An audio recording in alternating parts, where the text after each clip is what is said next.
Thank you everyone for joining us. We'll give it another minute, let a few more people get in, and then we'll get started. My name is Garrett Sheehan. I'm President and CEO of the Greater New Haven Chamber of Commerce, and we are excited about the program we have. So give us one more moment. We'll let a few more people join, and then we'll get underway.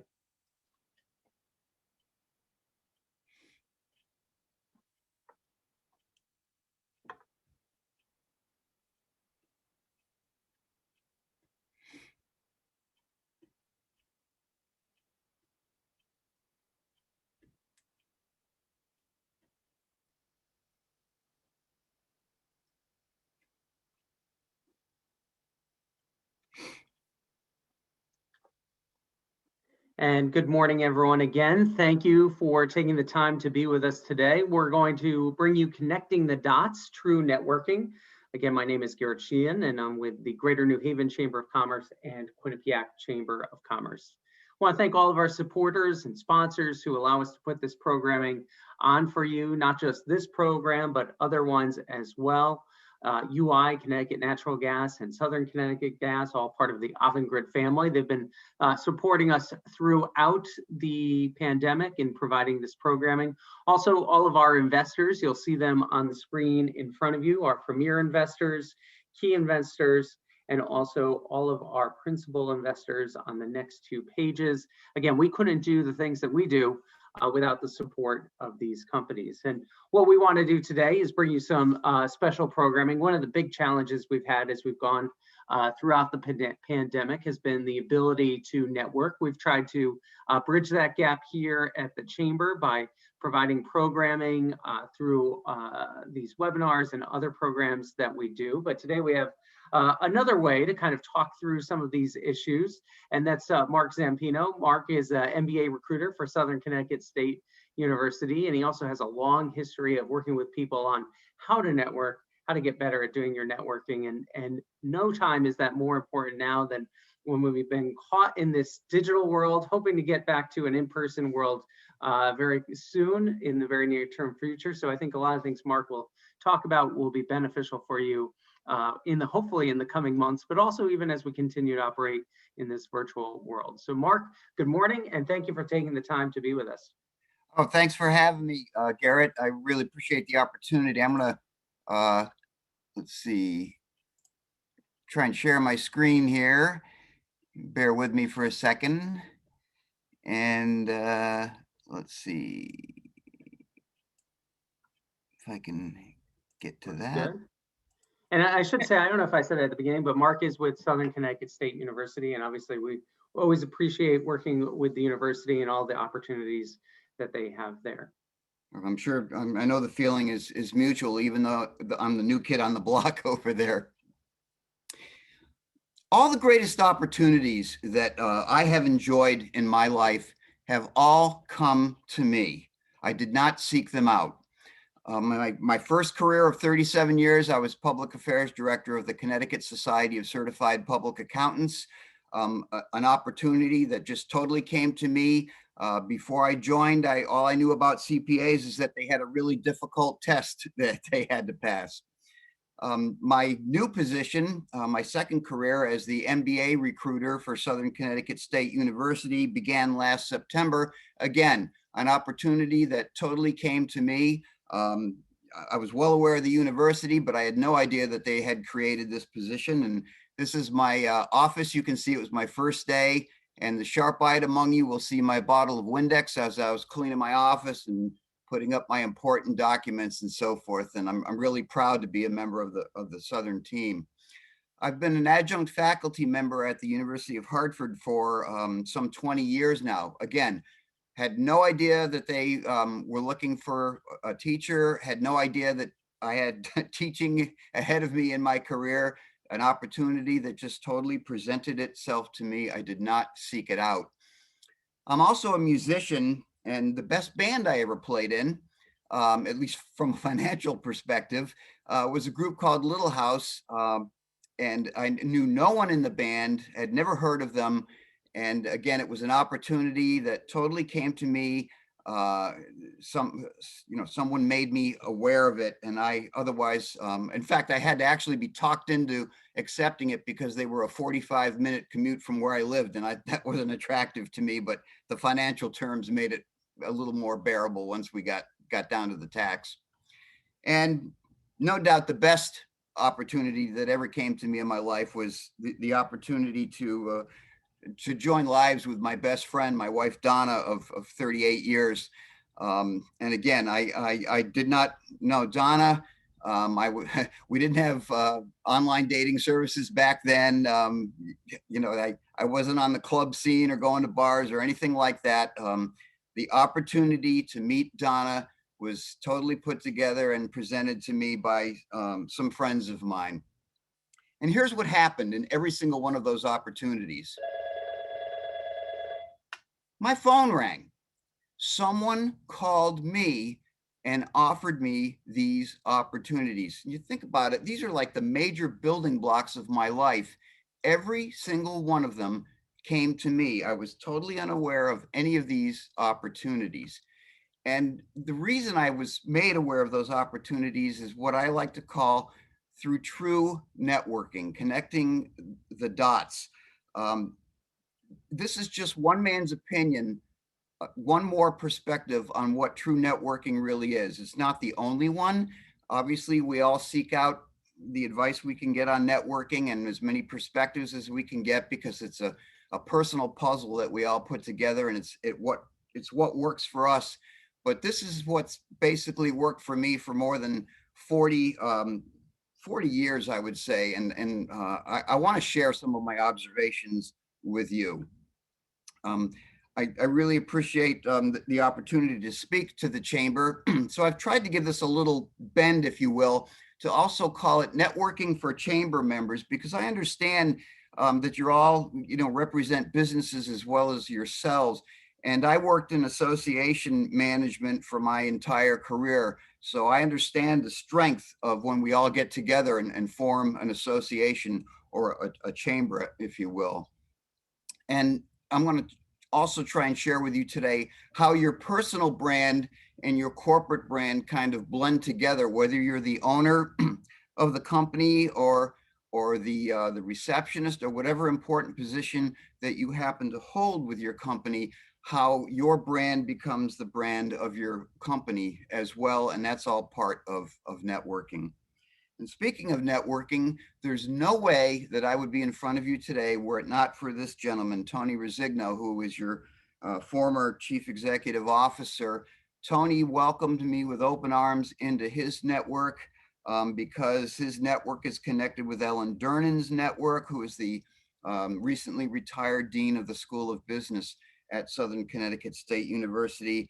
And by getting into Tony's network and Ellen's network, I'm now trying to get myself into Garrett's network and Ray's and Tamika's and Shantae's and everybody who has been helping me get before you today. So thank you, Tony. And that's really how all this works in terms of true networking.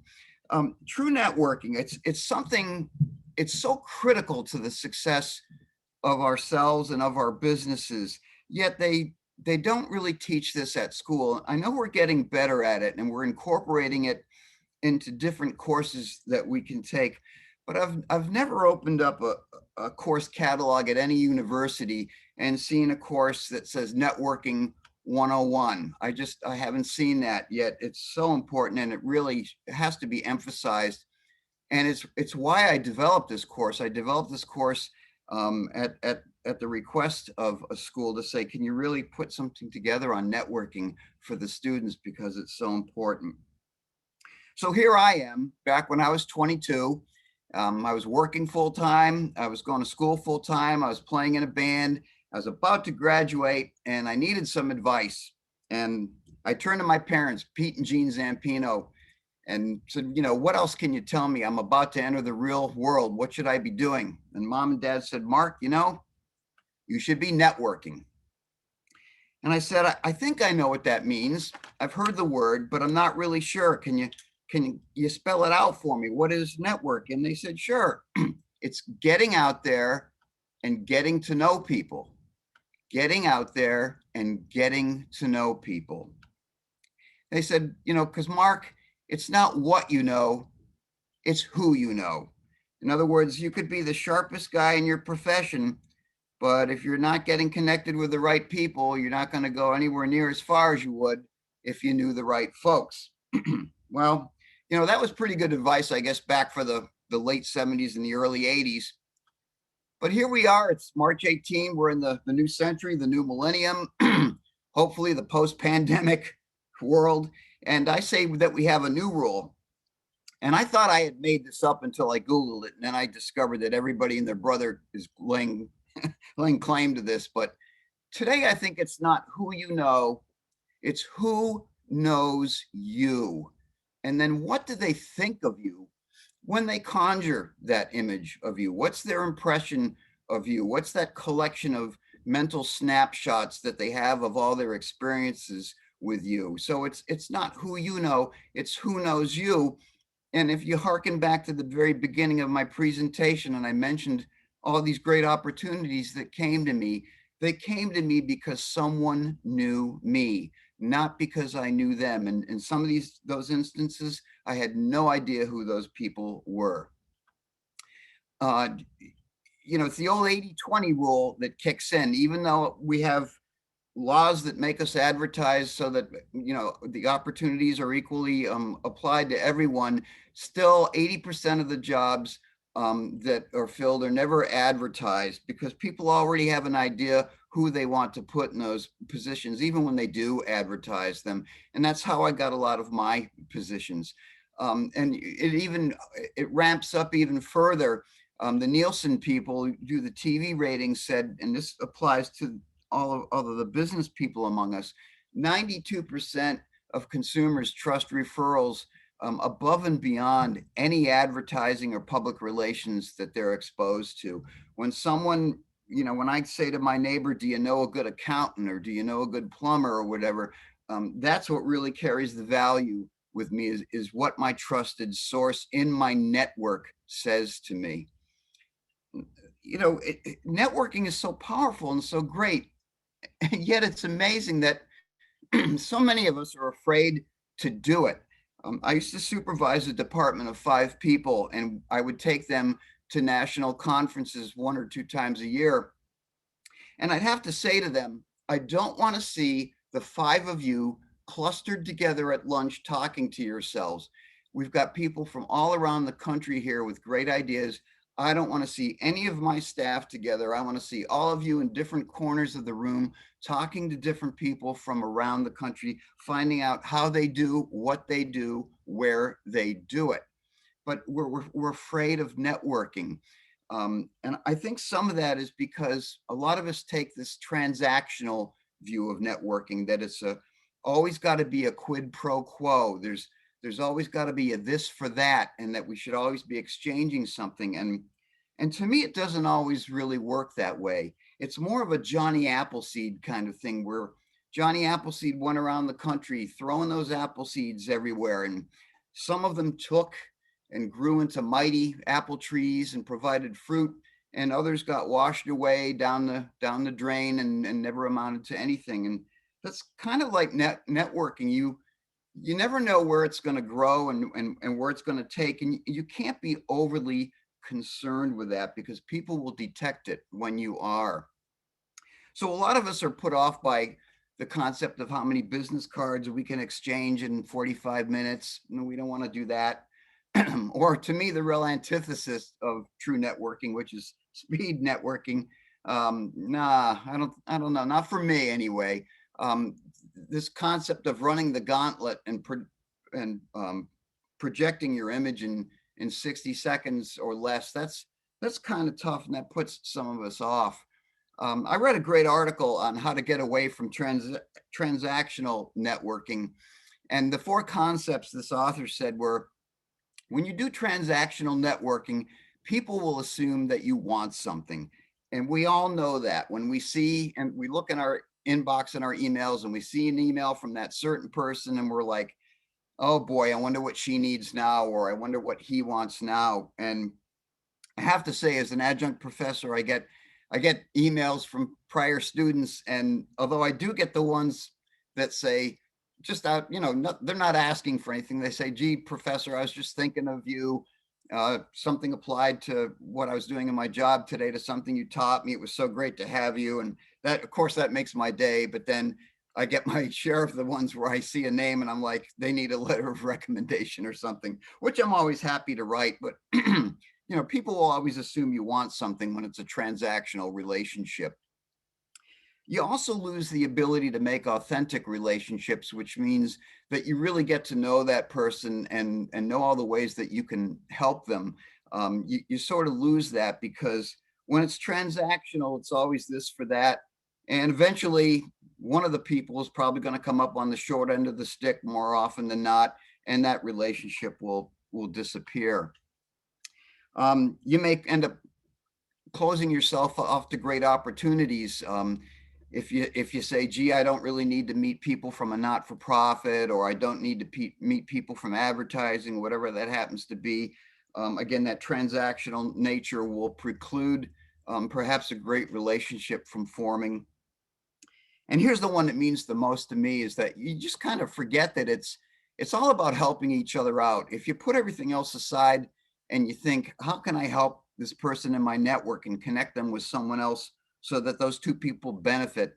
To me, that's really where it's at, and that's what grows a true network. Now, that's not to say that you shouldn't have your elevator speech, and we all know the elevator speech. When we started off, it was about ourselves. We had to be able to describe ourselves in a sentence or two to get from the first floor to the third floor and let somebody know what we're all about. And as our careers progress, we find, of course, that our elevator speech becomes more about our organization and a promotion of our organizations. I like to think of it more as a billboard. I like to billboard any organization I'm with and come up with one sentence. 7 words or less is the actual magic number for a billboard, because I used to write billboards in describing and promoting my organization. So I come up with a billboard, and I want to have my main point, my thesis statement, the benefit of my company to that person. And then I want to have not 1, not 2, but my 3 main supporting points that support why my main point makes sense. And don't underestimate what I call the power of threes. Organizing our thoughts in threes, there's something about that, and if you're taking notes, this is a good one to write down. The rhythm of threes, I call it, the rhythm of threes.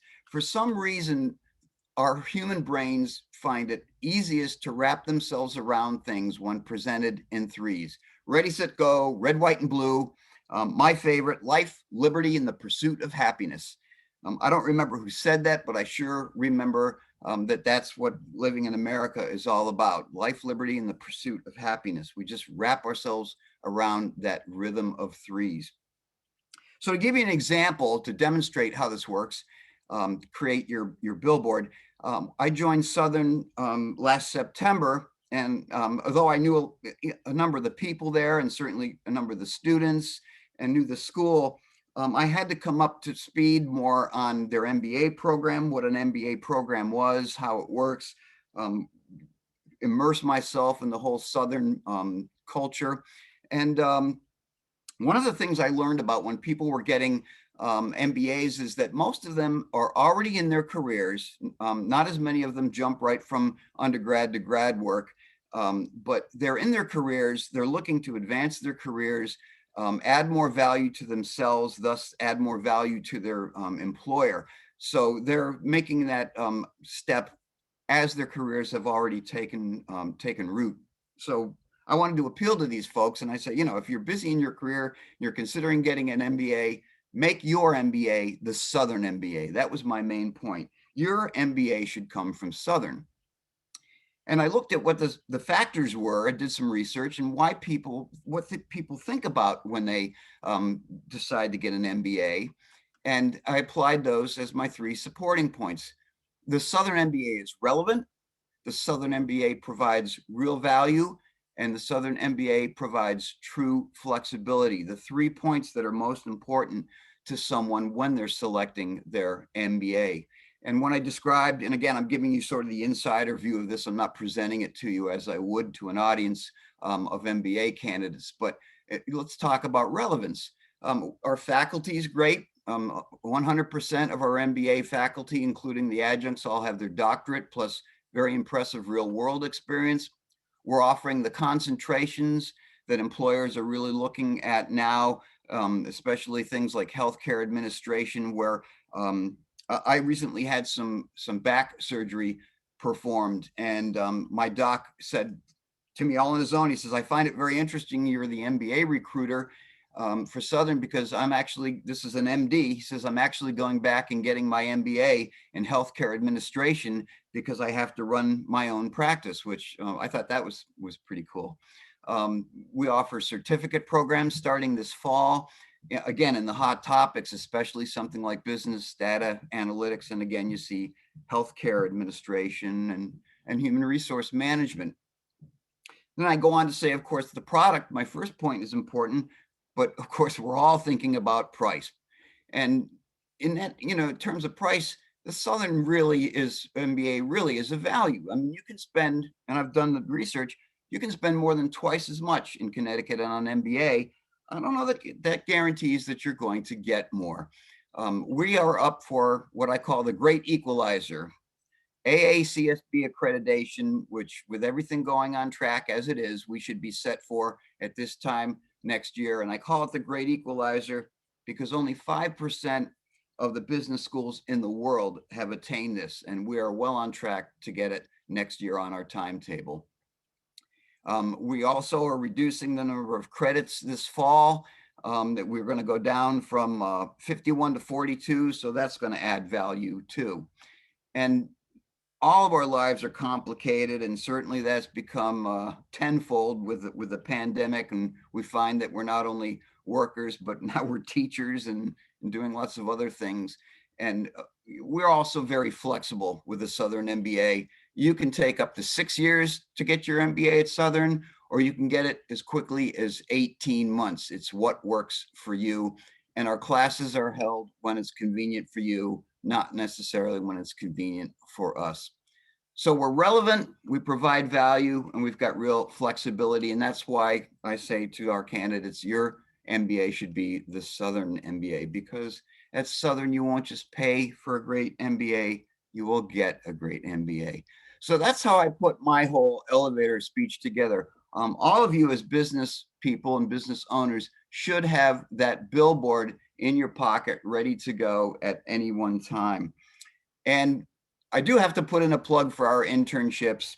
We have great students that we can put into your internships. And we also, a number of them are paid, which means you don't even have to pay our interns. They're already being paid through a program called Impact New Haven.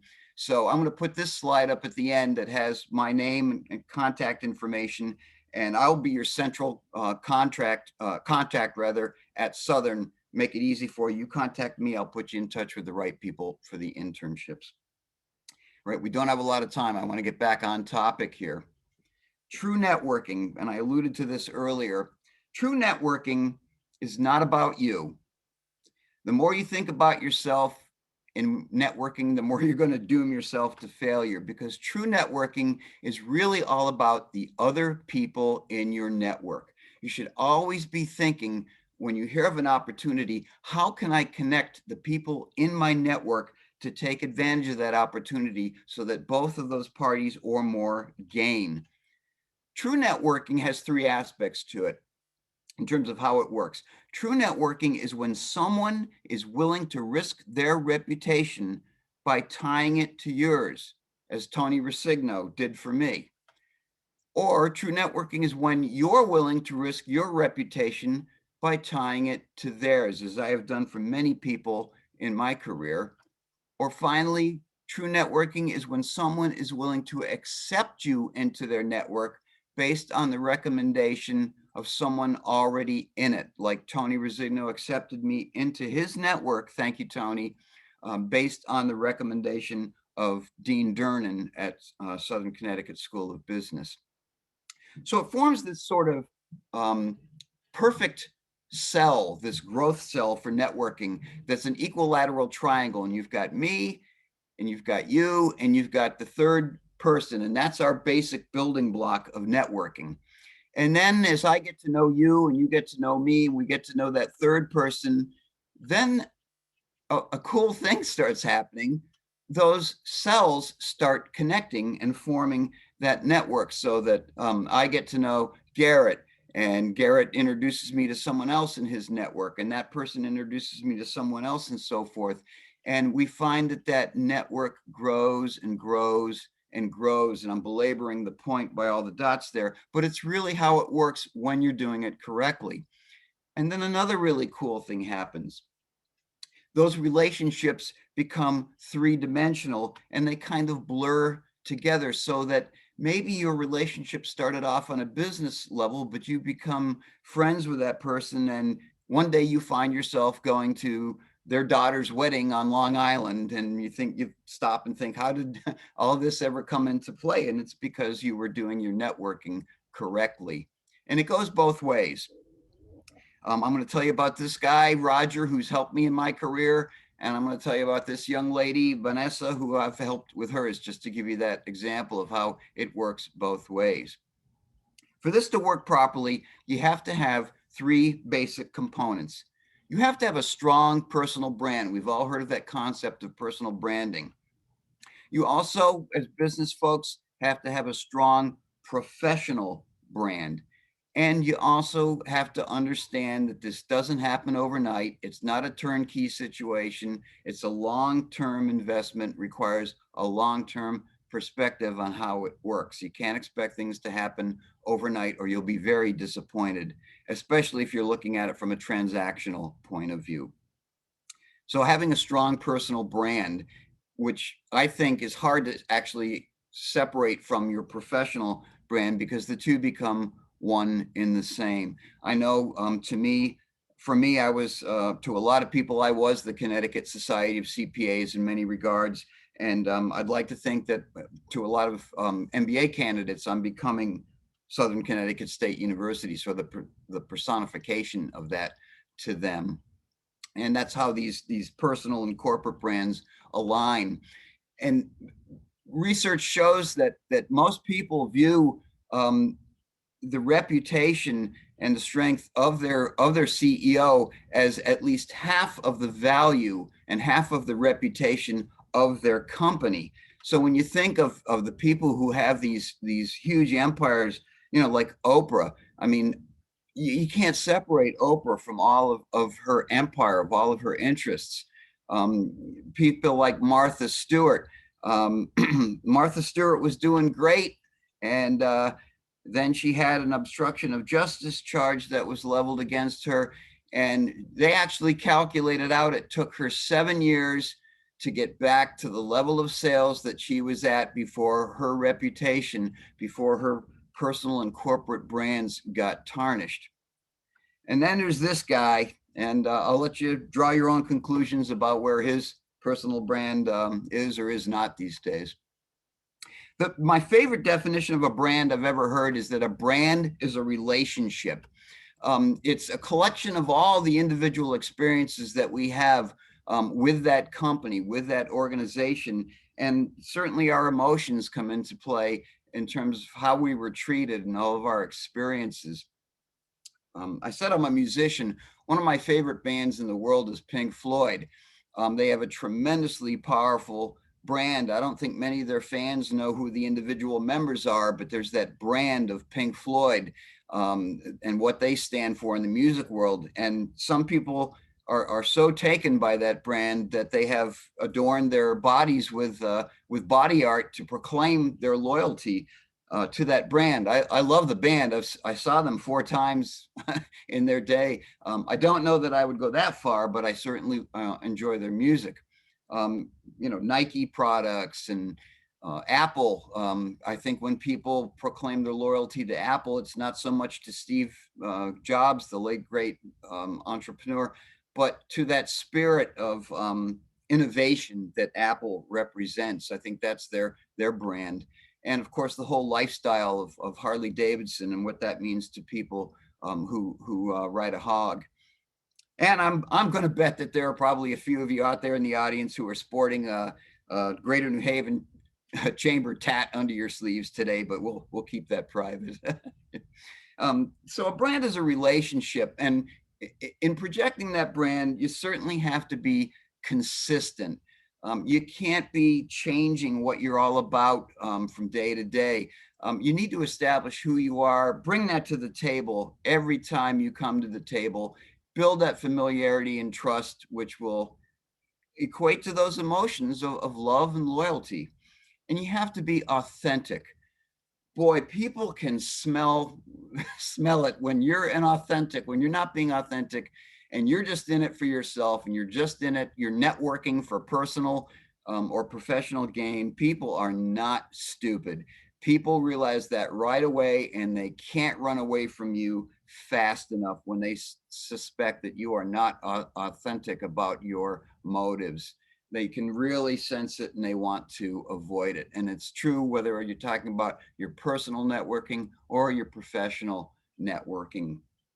And here's where I differ from some people. Some people have this real strict separation between business and personal, and I think it's a blending of the two as you get to know the players. I know I'm you probably sense this already. I like to have fun in work. If I'm not having fun in my line of work, then I think I'm probably in the wrong line of business, and that business is not for me. I like to have a good time. And doesn't mean I'm silly, but we get everything done, but we have a good time while we're doing it. And when I was with the Connecticut Society of CPAs, I think I had the reputation, I hope I did, as someone who was fun to work with that people wanted on their team. I did a lot of legislative work, serious stuff at the Connecticut Society. And many times I found myself working with the chairs of our state taxation committee on Connecticut legislation. And I was working with this one chair named Dave, and I was meeting with him one day, and I couldn't help but notice that he had a pair of kind of goofy socks on. And when I say goofy socks, I mean goofy socks. He literally had a pair of goofy socks on. And I said to him, "Gee, Dave, I like that. I think I like to have fun, and I wear some crazy socks once in a while too. And I think that's cool that you're okay with wearing those to business engagements." He goes, "Well, let's see what you got on today." And I pulled up my pant leg, and unfortunately, I was dressed pretty conservatively that day. And he kind of went, okay, we're gonna have to deal with that at some point. Well, the next week I came in, and it was during the holidays. Dave knew I played guitar, and on my desk was this great pair of rock and roll Santa socks and a simple note, a sticky note that he had taken off my desk, and he just wrote "Sock Buddy" on there. Well, Dave and I became great friends, and the next week there was another pair of musical socks on my desk, cassette tapes, and again with a simple note, "Sock Buddy." So we were off to the races. Dave actually hired me to go in and do 3 seminars for his firm. And so the very first one I did when I introduced myself, I presented a gift to Dave, a pair of crazy socks for him that I thought were appropriate for a CPA, with the theme of $100 bills on them. It's all about the Benjamins, because Dave, of course, was my sock buddy. Well, we got involved in some heavy legislation, specifically to prevent a service tax on CPA services. Dave had a critical lawmaker in his district who was key on the legislation that we wanted to defeat. I said, "Dave, you've got to get to this guy. You've got to get our points across to them. I've summarized them here for you.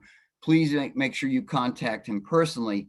And Dave emailed me back and said, "Mark, I hear and I obey. I hope this is okay," which was kind of fun.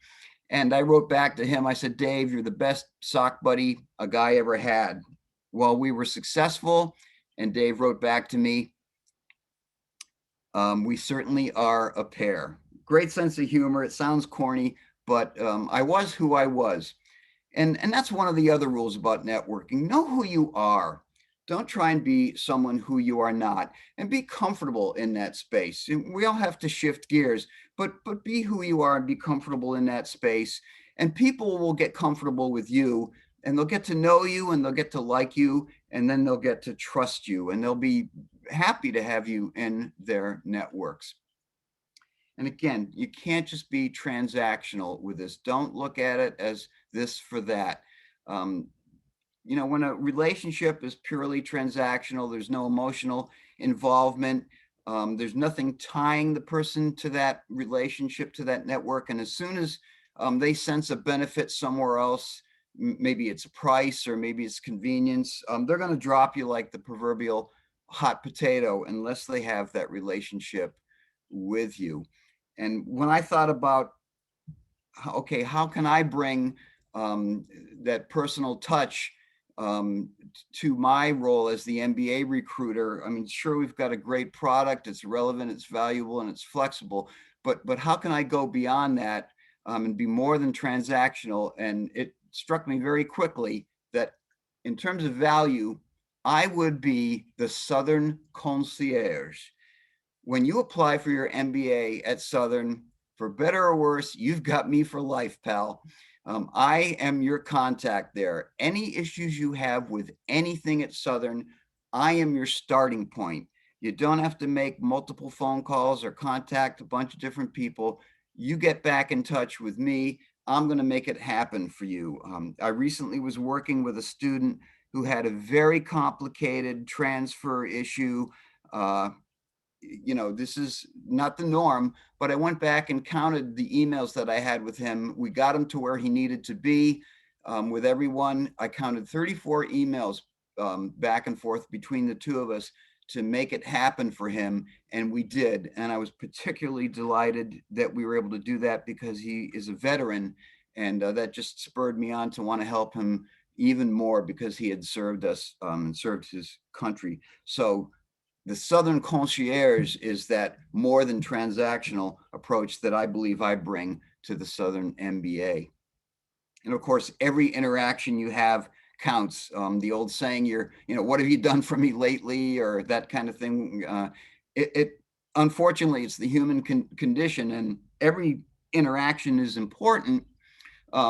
Certainly the first, because we don't get that second chance to make a first impression, but everyone else after that matters, each and every transaction. So each transaction is an opportunity for you to strengthen your network, or maybe let it get weak, which we don't want to have happen. I have a great guitar guy in Orange, a New Haven guy. I bring all my work to him, and he just really makes everything far beyond transactional. I asked him to swap out the necks in what I call my Frankenstrat, my Fender Stratocaster that's all different parts. And he was swapping out the neck for me, which has these black inlays, as you can see. And I had thought, okay, I'm going to go with all black hardware on it. So I had replaced the pickups, which were the expensive part, those bars that you see in the middle. Well, Mike replaced the neck for me. And when I got my guitar back, he had also replaced everything else with black hardware. And he said to me, I hope you don't mind, but I noticed you were blacking out the guitar and I just took it the rest of the way for you. I had a bunch of parts lying around and I didn't think you'd mind. If you want, I can change it back. I said, Mike, that's unbelievable. I appreciate that so much. Didn't charge me for it. And of course, every time I talk about, when people say, who works on your guitars, there's only one person I'm going to recommend, because Mike goes far beyond the transaction in our network and our relationship. And don't underestimate the little stuff. Don't think it's silly to worry about little things. I bring my wife a half dozen roses every single week. I like to joke, I say whether she deserves them or not, but of course she does. And one week I was in line with my half dozen roses at the grocery store, and the woman behind me said, oh, somebody's in the doghouse this week. And I said, oh, no, I mean, not me, brother. I didn't say it. The cashier said, oh, no, this guy comes in every week and he buys those half dozen roses for his wife every single week. And, I thought there are two reasons why I do that. The first is because my wife is so great. And the second is, how can you go wrong for $2.99 for a half dozen of roses? It's their loss leader. So it makes it kind of hard not to do it. And this takes time. It's not going to happen overnight. It takes interaction, I should say, after interaction, that you have someone to build that relationship. You can't expect this to happen overnight. It's just not going to happen like that. I like this image that I found in terms of networking, which of course is built on trust. Trust equals consistency over time. The interaction that you have over time with an individual builds that trust, builds that network, builds that consistency.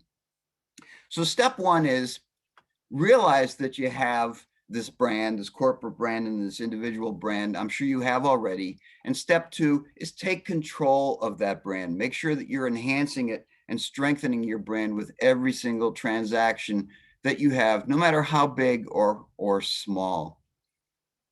All right, we realize we've got to have a great personal and professional brand. We've also got to take a long-term view of how this works.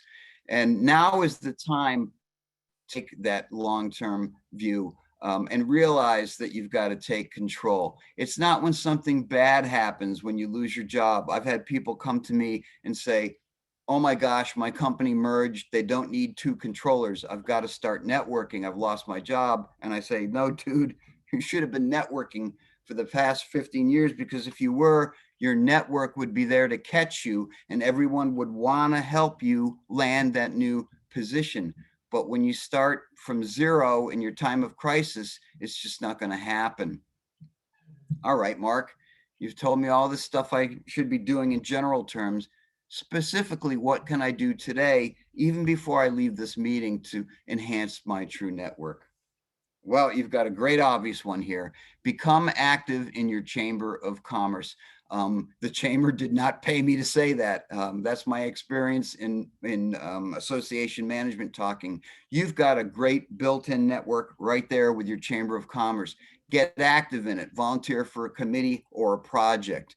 Volunteer to help a not-for-profit organization, and donate your specific skill set or talent. Volunteer for a board, get on a board. All the boards need volunteers.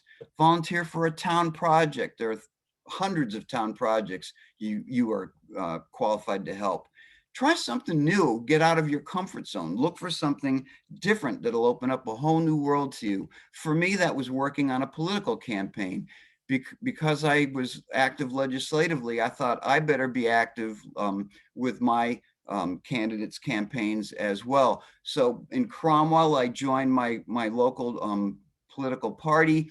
I got involved. I took my van and we put up our campaign posters on it. And because I'm a musician, I knew how to hook up a speaker on top of my van.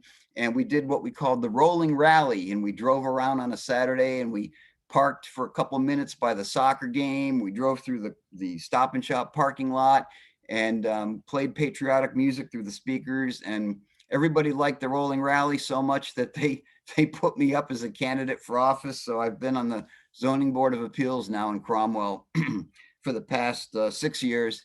And that's a great experience as well.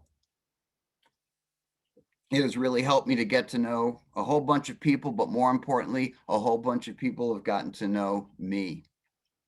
Get a mentor, be a mentor. Young people these days really are looking for mentors, and I've found that it's very rewarding to be a mentor myself. Seek out speaking opportunities. You know a lot about your business and your field. Look for opportunities to speak like I am doing right now, and go to presentations like you're doing right now. And once we all get back to normal, it's going to be a lot easier. I see that coming very soon, sooner rather than later. And when you go to a presentation, approach the speaker afterward, introduce yourself, give that speaker your business card, ask some relevant questions. I promised I'd talk about Vanessa. She was an accounting major at a state university, came up to me after my presentation, asked me some great questions. Must have been very difficult for her. She's an Argentinian. English is her second language. She is a very shy, demure young lady. So it must have been really tough for her, but she did it. She came up to me, asked me a bunch of questions. I found that I was interacting with her 2 or 3 times a week. I became her mentor. I got her involved in the Connecticut Society of CPAs, where she got a lot of opportunities to network with other people and grow her network. she wrote me a thank you note in which she very concisely summarized what being in my network did for her. We wound up getting her a minority scholarship of several $1,000s. She got interview opportunities. She got employment opportunities. I helped her with her resume and so forth. She wrote me this beautiful thank you note.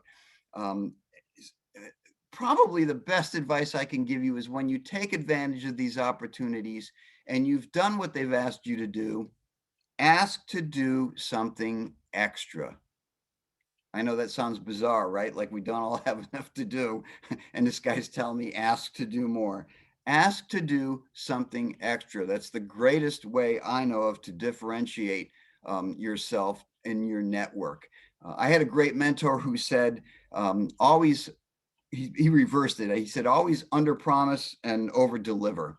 I also said I'd talk about this guy who helped me, Roger Desmond. He was my statistics teacher back at the University of Hartford. I knew I was going to need help with statistics, so I wanted to help Roger. And the first day of class, he asked for 2 unpaid volunteers to help him with some research he was doing. And I quickly raised my hand and said, Roger, I'd love to help you. Well, our relationship developed. He became my advisor, gave me a lot of help as my advisor. And I graduated. And then shortly after I graduated, this happened. Once again, my phone rang and it was Roger Desmond. He said, hey, Zampino, have you found a job yet? And I said, I really haven't even started looking. And he said, well, the CPAs are looking to establish a public affairs position. It is exactly you. You're the only person I'm sending over there. Don't screw it up. He actually used stronger terms than that because we were friends, but he said, don't screw it up. So I was the only person he sent over for that interview opportunity. And I wound up, yes, the job was for me and I was for it. And, you can actually calculate a monetary value if you think that I worked there for 37 years and you calculate out my salary every year. I started at $16,000 back in 1981.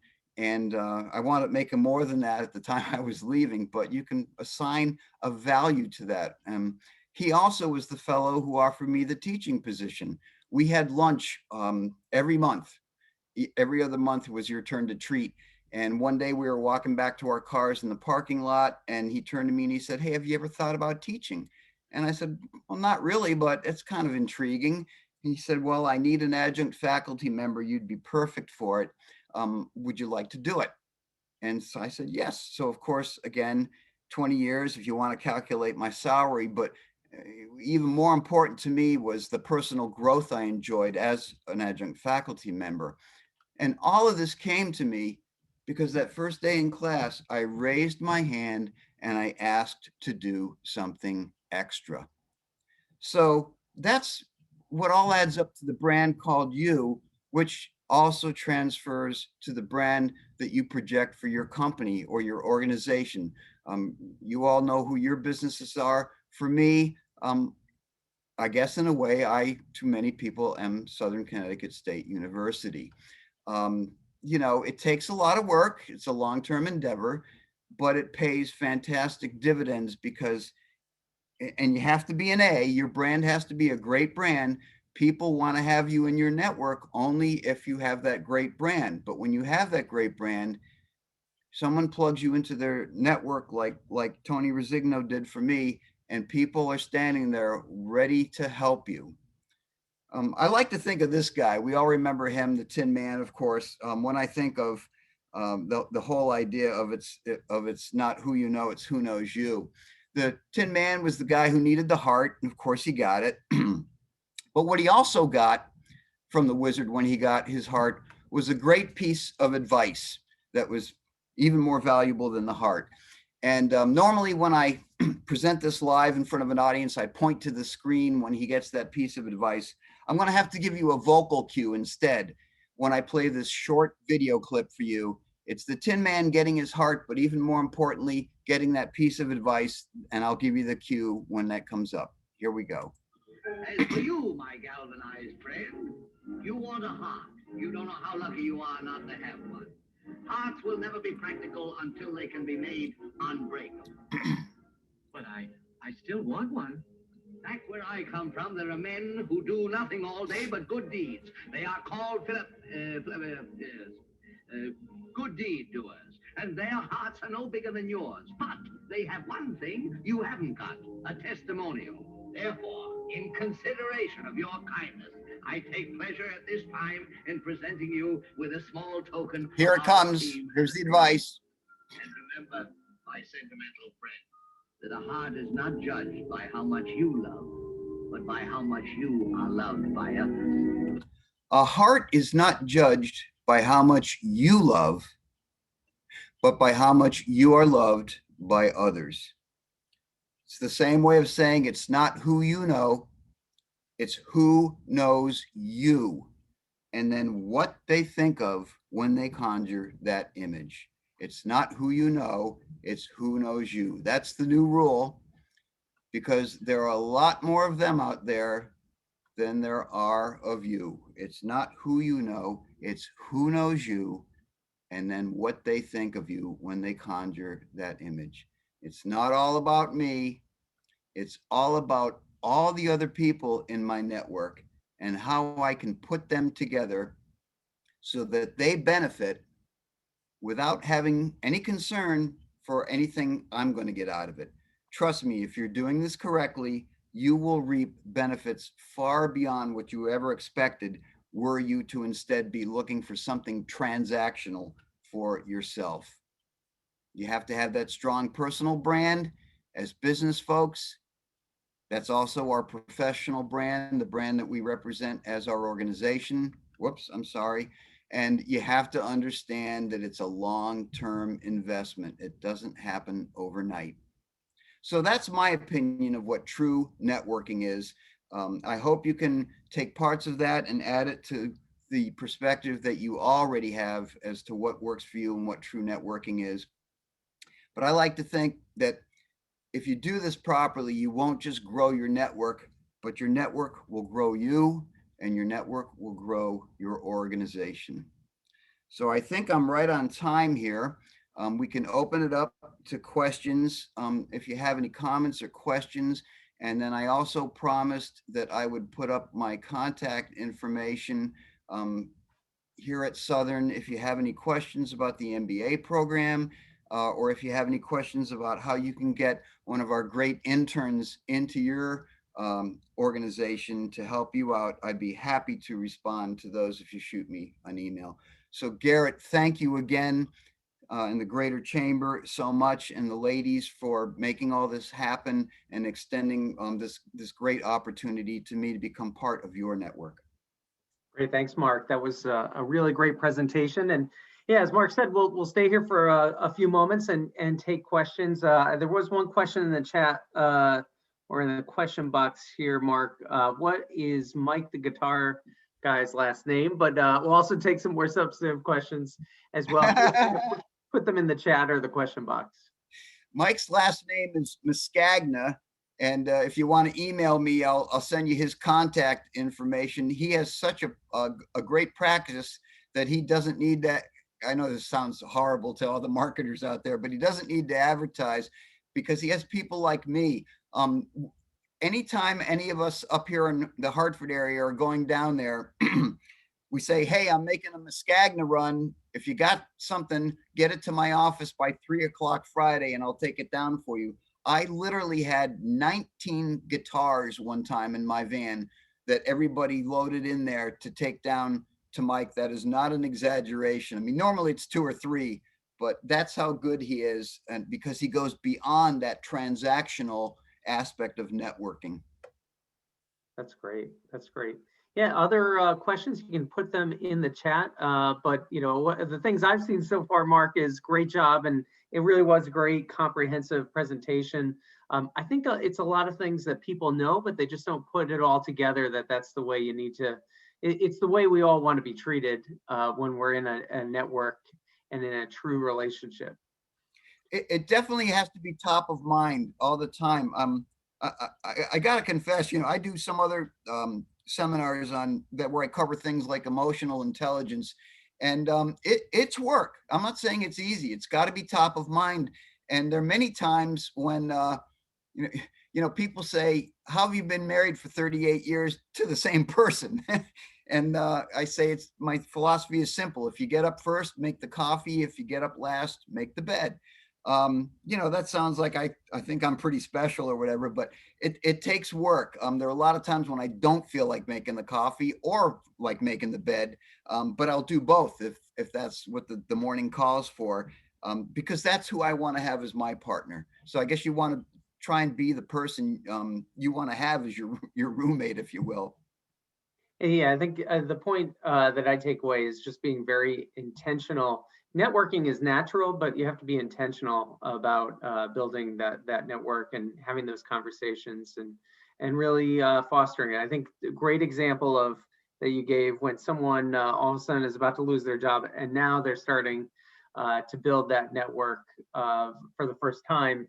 It really is, you're too late at that point, because now every conversation is going to be about that need and not just about joining something or having a conversation of mutual benefit.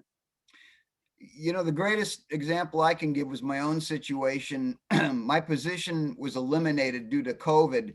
My organization downsized 3 positions, and mine was one of them, which was not a terrible thing because I was about to retire anyhow, but I still wanted to keep working for a couple more years. And I actually got 3, I did a lot of work with students as well in my career.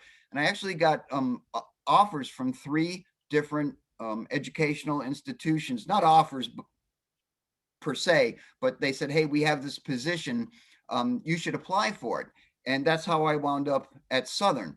I didn't have any special advantage other than being in the networks of several people at Southern who had given me the chance to prove myself to them when, in quotes, it didn't matter. It wasn't about getting a job. It was about doing things for the folks at Southern, the students at Southern, which I always enjoyed. So yeah, last minute Larry doesn't work. No, well, Mark, I appreciate it. And thank you for the shout outs to the chamber, because that is what we pride ourselves on, being a place where you can make those networking connections. That's really at the end of the day, what the chamber is all about, is bringing people together and creating opportunities for people to meet, collaborate, come up with new ideas, form partnerships. So thank you again for doing this presentation for us today. Thank you so much for the opportunity. I look forward I'd love to work with you again. I have several other topics. I know a little of me goes a long way, but down the road, if I can jump in once again, I'd love to do that. And just the whole experience was great. So thank you very, very much. Great, thanks, Mark. And we will bring you back for sure. I do just want to mention we have our graduation for our leadership program that's coming up on Thursday, March 25th at 4 o'clock. You may be aware of our Greater New Haven Leadership Program presented by the Regional Water Authority, as well as our Executive Orientation Program. We've had great classes for both groups this year, and we'll celebrate those students. We'll also hear from Dr. Terry Brown with Gateway Community College, who will be our keynote speaker for the graduation ceremony. So please join us. No cost to join. You can go to our website to find out how to log on. Mark, thanks again. And thank you to everyone who joined us today. Have a great rest of the week. Thank you all again very much. Bye-bye now. Bye.